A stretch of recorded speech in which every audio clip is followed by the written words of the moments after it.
Community engagement is really about community empowerment, I think. How can we reach out and engage the community in a way and share some of that responsibility and power that creates this new relationship where they have a voice in what we do, in our actual policy, in our practice?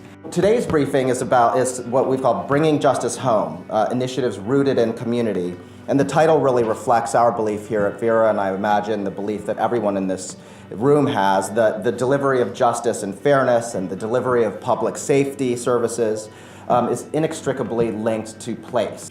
As we begin to consider localized deterrence, can you explain some of the reasons why crime is often concentrated in certain areas? The standard approach to criminal justice, crime reduction, by focusing on individuals, is itself criminogenic. And that's what we've done. That's the $1 million block idea. Let's go in and arrest lots of people, send lots of people to prison. The answer is, I think, to target your criminal justice policies not at the individual, but instead think about ways in which you can enhance that middle box, the community characteristics, the social organization of the community itself. To address that, in 2010, the Department of Probation embarked on an initiative called the Neighborhood Opportunity Network, or NEON. But it's also a way of working. It's not just moving our offices. It's coming into a community, reintroducing ourselves to say that we want to partner with those on probation, their families, and their neighborhoods.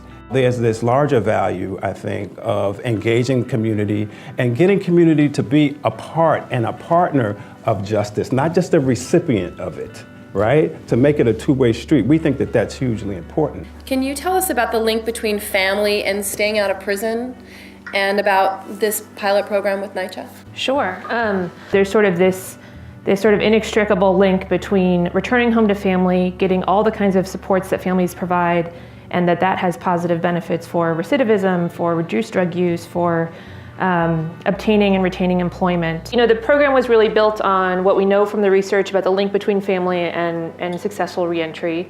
And we know that most people are going to rely on their families for housing support when they come out of prison. And then NYCHA is unique amongst housing authorities in that they have a family services department. So they actually have staff who can provide support to families if families are interested in any kind of supportive services as well. Can you share some of your personal experiences with this whole system that we're talking about and how that informs the work that you do?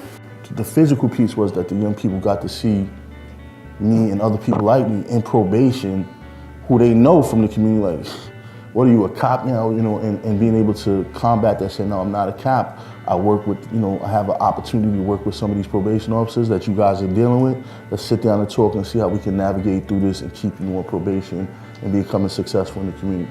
I mean, I've seen some of these kids get jobs and they're so proud of themselves just from being in summer youth. And then I'm like, but a couple of months ago, you was running around here with the hoodie on and talking about if somebody steps to me, I'm gonna deal with it. But now, you see a light at the end of a tunnel. People want to have an expectation that they will be treated benevolently by this legal authority in the future, and the only way you can do that is actually change the nature of the relationship. When people are actually treated with dignity and respect by people in legal authority that they don't expect, it yields bigger benefits sometimes than you would otherwise expect.